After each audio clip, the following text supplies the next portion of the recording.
Hello, welcome to our workshops on the Bach cello suite. I'm Jean-Guihen Queyras. This is Adagios Your Life. And our feature today will be the Allemande from the Sixth Suite. And our guest will be my dear friend and amazing musician, Riccardo Minasi, conductor, violinist, and probably much more. He will tell us in about 15 minutes when he is with us. Before we get going in our Allemande, I have a little wish to express here. As it happens, it's going to be my birthday next week. Now, I'm not saying this because I want you to send me either wishes or gifts, but there is this nice thing now on the social network that enables to propose that people give to a cause on the occasion of the birthday. And this is what I would like to do this year. And so I am an ambassador of a wonderful organization, an association that is called Audition Solidarité.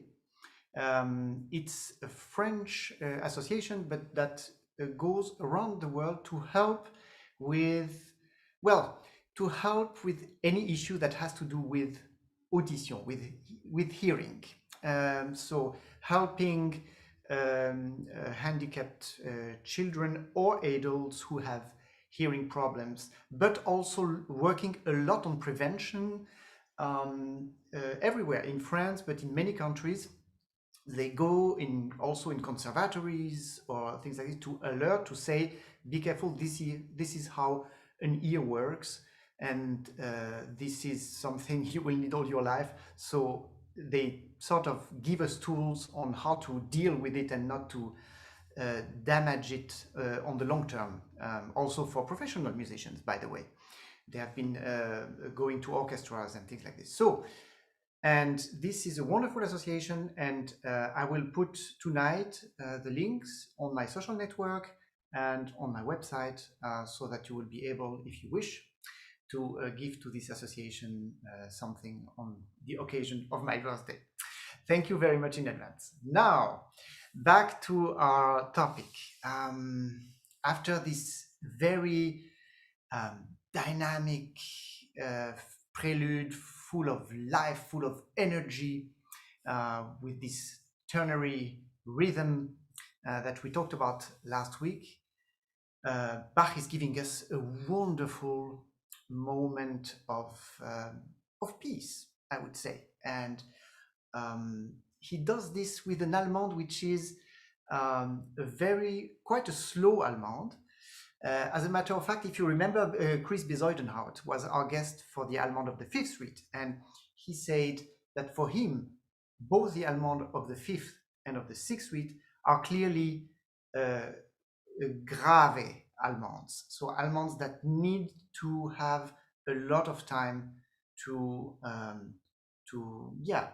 deploy, and that they should in no way be too much dancing in a way. With this Allemande, I would say it's even more extreme than with the Allemande from the Fifth Suite, because we have so much ornamentation, a lot of basically of small notes, of fast notes, 32nd notes, 64th notes. I won't try to say that in English, demi semiquaver or semi-demi semiquaver. I'll do something wrong. Anyways, the point is that my pulse, we are here in 4, but this pulse in 4 beats is going to be necessarily very slow. I know that's going to be a topic we are going to talk about with Riccardo later, because he might have, another opinion on this, and I look forward to hearing that. But for now, let me play a little bit the beginning and show you how I try to find a pulse that is both flowing and yet never give us a feeling of stress. So a sort of balance between a very large pulse and a lot of ornamentation that should never be stressed.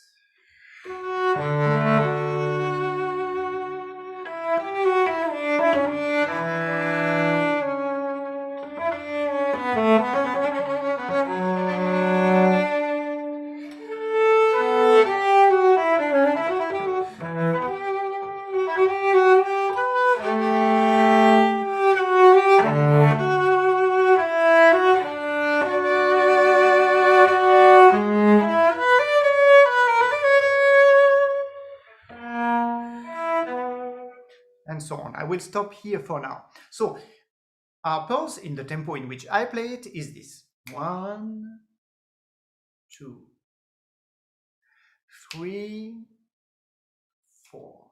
So it might be, I'm sure it is possible to play it more flowing, but let's say you want to play it about in a similar tempo to which I play.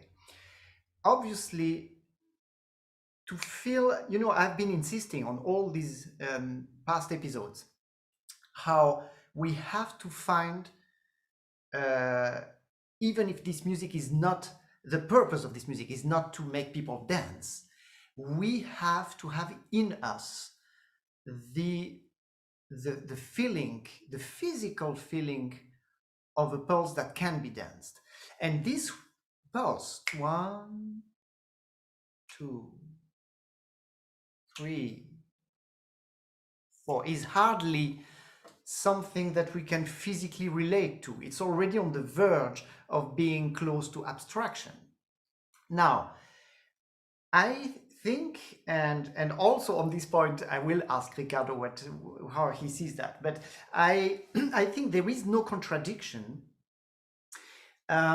between, because when the pulse is so slow, between feeling a sort of a subdivision, I dare to say, in this case for me 16th notes, but 16th notes that are not constringent, that will not give something square, but to have a flow inside me. So when I start playing this piece, I do in myself try to feel this.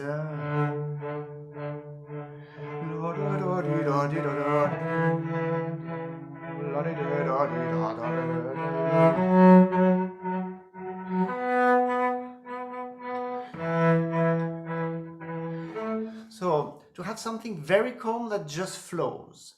Now, again, I insist on the fact that these 16th notes are in no way, they may have, they may give any constraint to the smaller value. I will not going to play in time with this 16th note. It's just to have something between the beats. 2, 3, 4. 2, 3, 4. That is something I can relate to physically, physiologically. I hope you see my point here, that I don't think we can, if I, before playing, I'd only think quarter notes, 3, 4. I'm not going to be able to really rely on this extremely large pulse. This is an issue that I find absolutely fascinating because we definitely don't want this music to be musically subdivided, but we want to have these little values as an inside flow. I hope you get my point. So the first thing I want to little now technical details. As I said, in the sixth suite we have to deal a lot with the fact that we are missing one string here. And so what solutions do we find? The first chord here is now I chose to decide, I decided to play my chord like this, simply because on the 5-string cello it will be open strings, and also because I'm anyway not going to stay for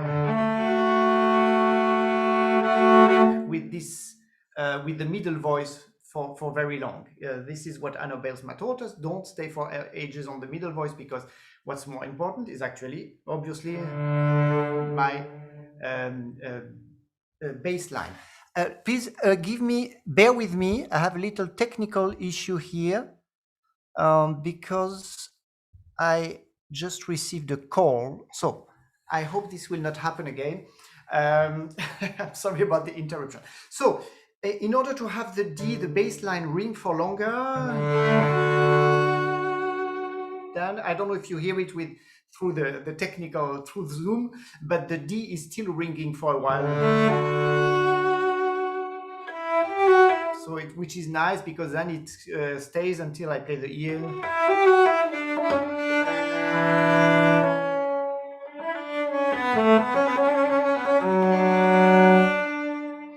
So I want to make one last point about the pulse and about the timing. Once I have secured that this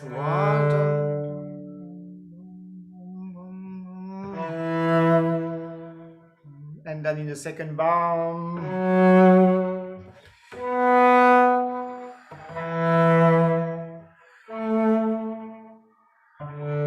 that this comes in a way that flows, that is calm and that is absolutely clear, then I will be very free to play my small values, the ornamentations within this.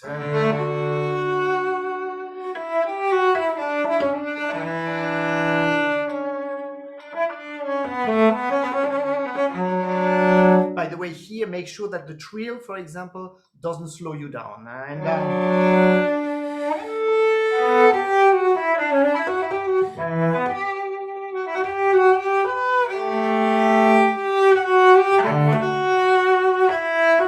Yeah. One last thing before we go on, I want to talk about again about fingerings. Please, if you are not a cellist, bear with us. I want to mention, because I have this issue with my student quite often, I decide to stay in position because for these ornamentation notes, I think what's very important, if you can stay in position, because that way you will have more flow. And anyway, if you had the 5-string cello, it would be in the same position. You wouldn't have to go up and down the string, which is in this case counterproductive, I think. And you will see as I go along the piece that I use this a lot. Now let me go on from here. We are only bar 3, by the way.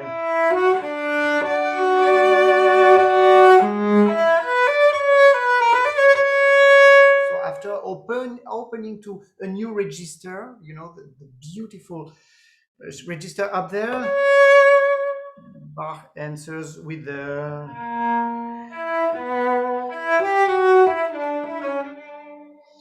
lower voice. The reason I mention this is that for you as a player, it's important to know this and to really rejoice at having a different type of production of the sound when you are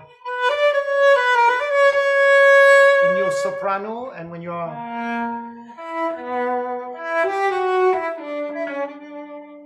and that way you have third dimension, you have really different characters depending on the register. Let's go on. Again here fingering on 2-string.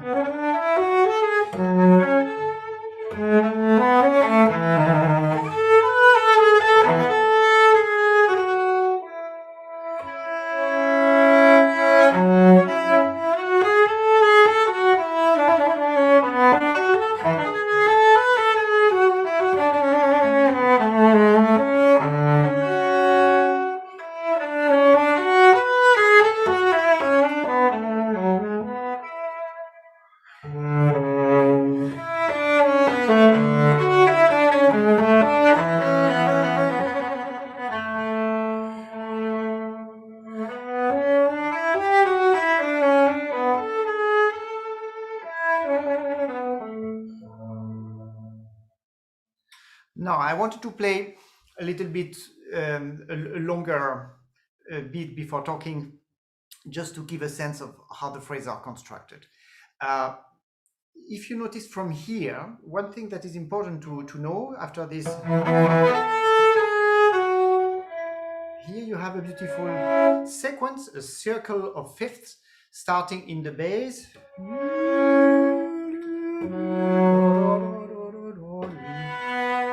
Here a virtual B that is not played, but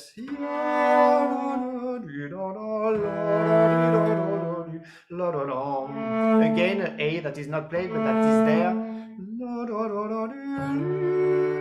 Now, why is it do I insist on this? Because remember, when you have this this sequence, this circle of fifth, there is a sort of, it's like, I don't know, it's like walking, you know, left, right, left, right, left, right. That means what? That means flow. That means that in this passage, even more than for the rest of the piece, your absolute priority will be that this line makes sense musically, that it flows in a way that makes sense, that you don't let all your ornamentations, your small notes determine the timing. They will fit into this bass line. Now, that's the first point. The second point is that once you enjoyed this, that we had this balancing and this circle of fifth, then what comes here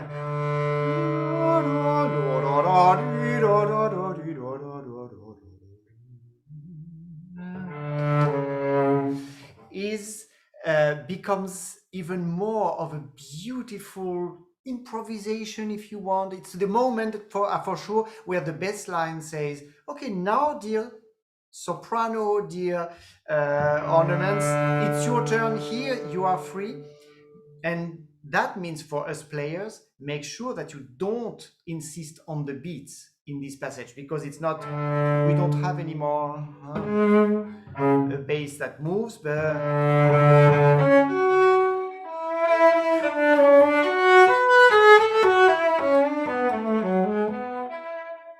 that it's one large motion, and then again we come back into grooving, if you would like, into a bass that shows the way, cadence.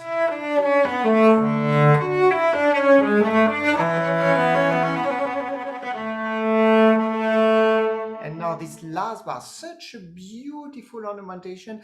All of this last bar, and the bars are big in this Allemande, is only the aftermath of what you played. That means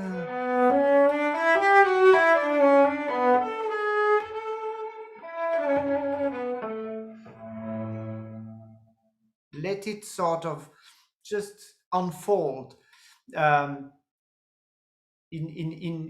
Let us feel that now it's just we finished our cadenza, and it's just the bass is not anymore making any fuss. It's just we are just there on this chord, and we just ornament. The second half starts again with chords that go in a way in alla breve, if I may say so, half bars.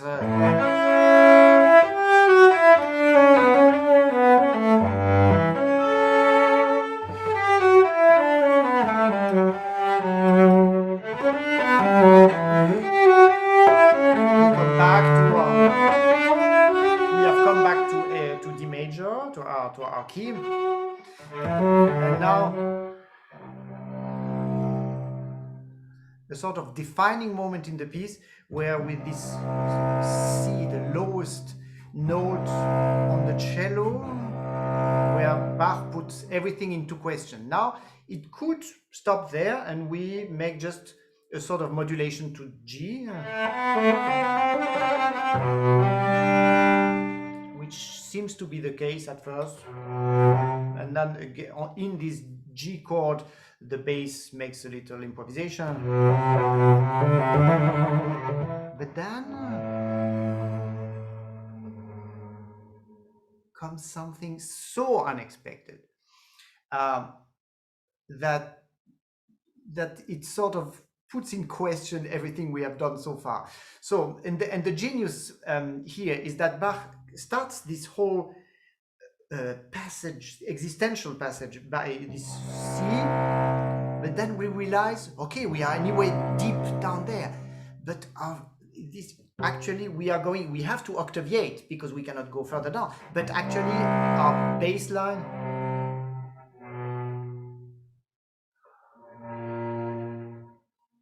keeps going down to this very see, that's it. I'm very happy just what happened to me, because it could have been this, and then we would be in B minor, which is a key that he used a lot. There was a big chunk of B minor in the prelude, and here he decides differently. Now, where is he going to go? He could go in many different keys in many different ways. He decides to go to F sharp minor.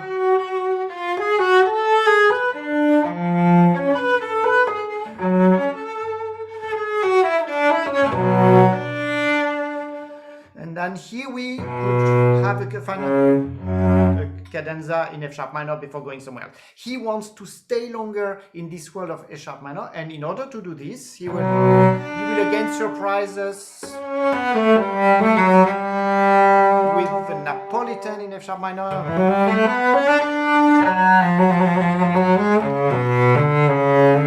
So that the actual cadenza in F sharp minor is only now.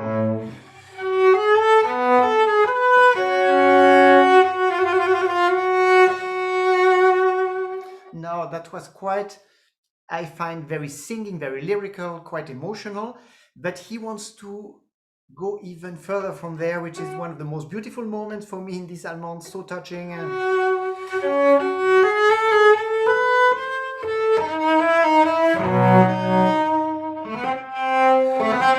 And this is really spoken music. I find so beautiful when Bach really tells us now this is a cantata. This is not anymore instrumental music, because when you repeat the same motif like this, it is about speaking, because it's not anymore the harmony is already clear, but you're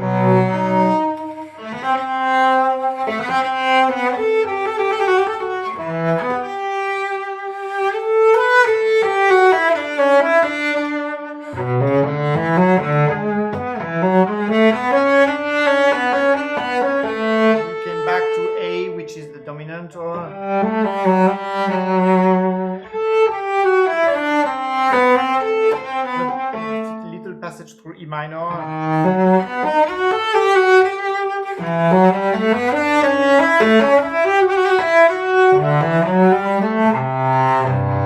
So he gave us a long phrase to make us recover, so to say, from this very particular passage at the beginning of the second half. And now we are again, like in the first part,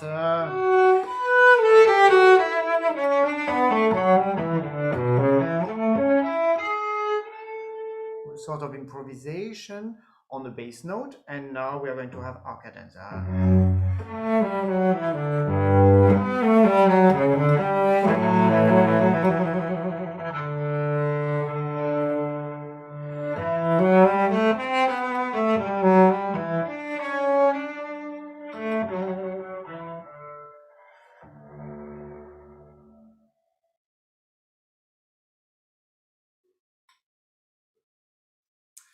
Well, if I had to choose very few movements, I couldn't choose just one movement in all 6 suites. But if I had to choose, if I had to make a choice, a few favorite movements, this would be definitely one of them. So much tenderness, so much beauty. Now, dear friends, comes the moment where we have our guest joining us. Dearest Riccardo, are you there? Can you hear us? Can you join us? Can we see you? Yes, I see you, dear Riccardo. Hey. Yes, I see you as well. Hello, dear Riccardo. It's so wonderful. Yeah. Thank you so much for taking the time, dear Riccardo. I'm so grateful. I want to tell our viewers a little bit how I met you. I had heard already your concerts, recordings, and everything. But we actually met where we are both as actors of the music making on a recording session when we recorded the cello concertos by the other Bach, by Carl Philipp, with the Ensemble Resonance, and we had never played together. So there was it was a bit of a bet, you know, that the Ensemble Resonance and Harmonia Mundi made, because they said, okay, we think these two guys should somehow meet. Let's hope it works. And I must say, this was a fantastic experience, all this recording of the Carl Philipp Emanuel Bach concertos. And I learned so much. I was so inspired. I wanted to play. That was a wonderful, wonderful, wonderful moment. And one of the things, Di Riccardo, that would be my first question, actually.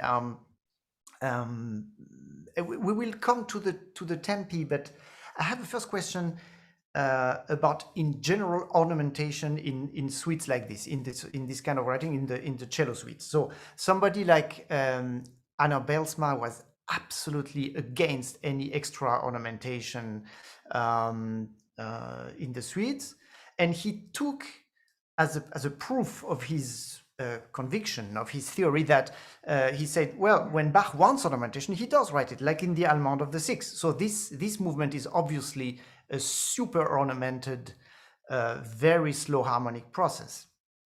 Does that mean we should not ornamentate in the other movements? And the reason I ask you this is that because on this recording, on the other Bach, so I'm absolutely aware it's a different music, but you encouraged me to ornamentate, to basically to illustrate through ornamentation what happens harmonically in the music. So what's your conviction about this in this music? Well, in the CP Emanuel Bach concertos, of course, the situation is completely different than in that piece that you were playing wonderfully now, where, as you said, the ornaments are written down completely. But on the other side, we can also suppose that maybe in the repetition, you are not obliged to do exactly the same. Bach, in fact, in the suite, in the solo pieces, somehow is playing with the forms and with the sub-forms, let's say. What is this? For example, this Allemande is a trio sonata. Is a form. Is based on let's say on the form of maybe two violins in continuo sonata, with the two violins ornamenting and exchanging phrasing between themselves or something like that. So we can suppose, maybe if we take this matrice, how do you say, this inspiration from where Bach was taking the form on, we can suppose that the two soloists, they would improvise something also in the repetition, and something different. Why not? We can't say that for sure. We know, for example, there are a few examples of pieces by Bach that they have different ornamentation in the first and in the repetition. For example, there's a trio sonata in G major, where he's writing extensively the first and the repetition with the two different kind of ornamentations. I would say sometimes I have an impression that if that piece was composed by Telemann, we would have a big party of ornamentation. And then when we touch Johann Sebastian Bach, somehow we are in front of an icon and we don't want to to do anything. Right. And I expect that somehow Johann Sebastian Bach had the feeling that he was expecting that people approaching his music had the same feeling approaching a piece by Telemann, I would say, or something like that. Fantastic. I'm so happy you are talking about this as a trio sonata, you know, to help the people. We have been talking a lot about this in these workshops, about the voicing, about having different voices answering each other and everything. That's so fantastic. I have a question about the tempo. And Riccardo, please hit me now. Go at it. Don't take any gloves if you think my tempo is way too slow or way too fast. How do you see that on this Allemande? We can't say. When I'm approaching any piece of music, first I'm trying to move out all my personal inclination and my subjective feelings, and trying to read and to trying to understand what is written down in the score, and then out from it, with the help of maybe of the sources, of the historical sources we have, I can try to build up an opinion about it. Historical sources about the tempi, we have to consider that this Allemande is in 4, is not alla breve. I think there's another one in 4. I don't remember if it's the third one, right? Which is normally in the suite. I think Cello suite. I don't have the scores now with me, but I think the third one, yes, the definitely. third one is in 4. Yeah. So maybe we can take in account the tempo giusto of Jean-Guihen Queyras. He was a great flautist in the orchestra in Dresden, where Bach tried to apply it as a court composer, and where Johann Georg Pisendel was the concertmaster. And Jean-Guihen Queyras is giving as an example for the tempo giusto 80. Let me check. I have a metronome here. Right now. 80 for the quarters, for the tempo giusto, and in case of a piece like this one, for example, also we have to talk also about the sources of this Allemande, because in the manuscript by Kellner is marked molto adagio, which is something very rare in the Bach production. But the tempo of 80 is this one. And that would be what? That would be the 8 notes. Yeah. Okay. So, I think it's doable. Okay. Not so far away from what you were playing, actually. I don't know. Would be worth a try. Yeah. Okay. Yeah, maybe. And like that, actually, I think I'm not judging anything. Your interpretation was great, was flowing. I could understand exactly where the metric accent was, and everything was clear, the harmonies. So I have really, really nothing to say. Just if you want to be a little more, let's say, historically accurate and being a little bit more nerdy about this, that we can take into account this document, and maybe trying to have a look. I think it's doable. Yesterday I was playing a little bit on the piano. This when you invite me for this, I was looking at the score. I think it's totally possible. Yeah. And the only thing, of course, when you have so many notes, the risk is that those ornaments, they will become hysteric. And the biggest challenge is, I think, is that the abbellimento needs to make the music more beautiful. Abbellimento has to make it more. Abbellimento, what a beautiful word. Yeah. Not more ugly, and somehow has to underline a concept and a message that you want to already to deliver without the ornaments. So use the ornaments as I would say, you have a beautiful eyes, you use the ornaments to add mascara on those beautiful eyes to underline what is already there. And this is the most challenging thing. So trying to find those ornaments that they have a flow, and they are lyrical, and they are calm, and they are according to the shape and the feelings you want to express in the music. Yeah. Fantastic. I have another question, but I don't know if you have a strong opinion about this, but about adding bass notes when they are not there. So because I'll tell you, first of all, to our viewers, I didn't mention in the second bar here, in Anna Magdalena's manuscript, there is on the second and the third beat, there is no bass note. There is not this B and this E that I played now. But this place in the second bar, I so much want to feel this circle of fifths, so I very often play them. Sometimes I play them in the repeat and not the first time, or the other way around, whatever comes to my mind. But on top of that, in many suites, in the repeats, I like to add some of the not composed bass notes. Now, the thing that Anno Belsma sort of made me aware of and really insisted so much is that he said the whole point about this suite is that it's so fascinating, it's so great, it makes it so much more interesting that the bass is not there, is not played, the implied bass. But does it prevent us from sometimes, in the moment, in the repeat, to add the bass note? I mean, not to add, actually, to play the bass note that is clearly implied. Yes, of course.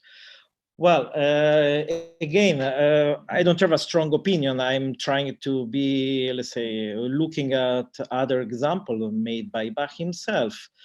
And in fact, in the arrangements he's making out from his solos, Bach is adding plenty of harmonies. If you know, for example, the organ pieces taken out from the sonatas and partitas, for example, from the fugues, or lute pieces written out from the sonatas and partitas and the cello suites, is adding full harmonies. So I don't see a reason for not adding. We have to consider also the fact that you mentioned the fact that in the Anna Magdalena manuscript, in the, where is it? In the second bar, yes, it is this passage, yes, of course, it is a circle of fifths.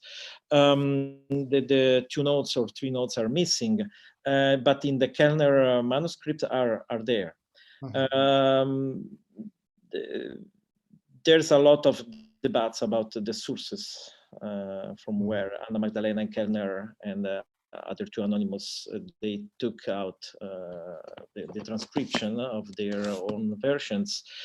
And so some musicologists create a stemma, and so the opinion, the most diffuse opinion is that the sources that Anna Magdalena and Kellner they used were two different sources. So we can also expect that maybe Johann Sebastian Bach at a certain moment add those notes in the bass line, or was just an idea of Kellner. We'll never know that. We'll never know that, no. But looking at the arrangements he made, arriving even with the orchestral arrangements, think about, for example, the preludio of the partita number 3 in E major. There's a full arrangement for orchestra with the organo. It's a symphony of a cantata, with a concertante organo with trumpets, timpani, and everything else. So yeah, right. So in the end, what Schumann did with the third suite, which he harmonized with the piano part, it is not so crazy in the end. And anyways, as you were speaking, I was just thinking, of course, considering the lute version of the fifth suite, yes. in which there are so many more chords, harmonies, bass lines, and everything.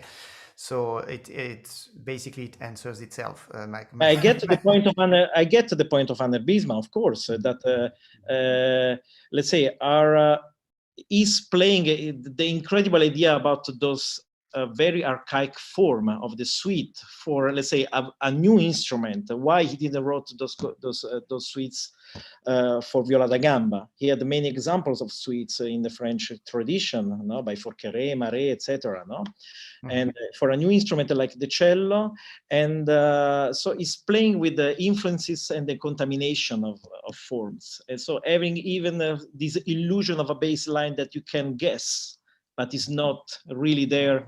It's also very fascinating. Of course, Anna Bisma, he was an incredible poet. You are mentioning him because I played with him a couple of times, and I was always extremely touched by his touch, really on the point. Man full of humor and energy and joy. Yes. So one last question, I guess, because unfortunately we're already our time is up. I get a lot of questions from viewers, and anyways, my whole life, and all cellists ask themselves about bowings in the suites. Yes, so we have the different sources, as you say. I think the one that is the reference is Anna Magdalena. I'm sure you've played all the partitas and sonatas, where you have, of course, it's different because you have the source of Johann Sebastian. How do you go with that, with the bowings? In the fact, let's forget about the Anna Magdalena factor. Now let's talk about the partitas and sonatas. You have this source. You have Johann Sebastian's manuscript. How do you deal with bowings? How do you make your choices?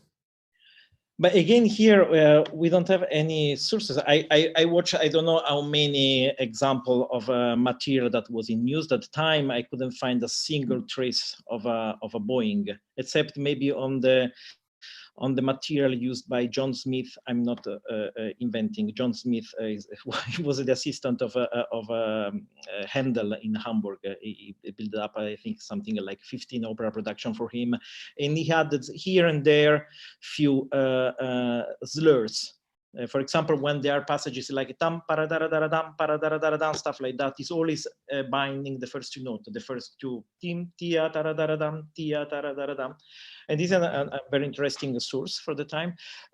So there are two options, I think, possible, or they were not taking care about the fact that, for example, in orchestra, if they were with the bows like that, a little bit alla Stokowski ante litteram, or so it was a big mess, or they had such of incredible criteria that they were respecting. This, I think I tend more to believe about this second option. And we have, for example, Quantz in his treatise of 1752 is writing basically what he heard from Johann Georg Pisendel, that was the concertmaster and the conductor of the orchestra there in Dresden. And he's writing that, for example, the Arte dell'Arco by Pisendel was the fact was, okay, is the discovery of the warm water. Is he was able anyway, in any case, to be in the downbeat with the down bow and in the upbeat with the up bow, whatever is gonna happen. So he was making incredible tricks in order to be always in order like that, which is a tradition that actually is documented even later, even towards the complete 19th century, till let's say Ferdinand Davide, Joachim, and Moser. The Moser edition of the Sonatas and Partitas is respecting this criteria, and avoiding absolutely retakes.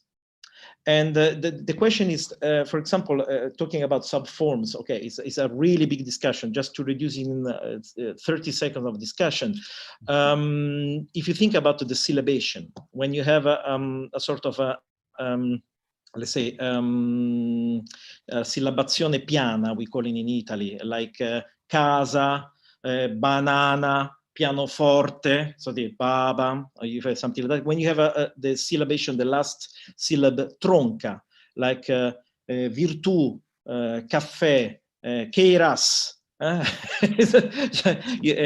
then you have another kind of bowings that can imply also the down bow, or you have the sdrucciolo, like for a tavolo, zucchero, tampapa, when you have a dactylus like that, that is implying that the pampapa, down, down, up, for example. They had criteria like that. They were coming from the syllabation, from the, and if you apply those, I did it in the sonatas and partitas, but it's totally doable in every single piece by Johann Sebastian Bach, then you can have some nice surprise. For example, if you think about the sarabande in the suite and the cello suites, now just to give an example among millions, quite often in the clausola, in the cadenzas, is ending up on the second quarter.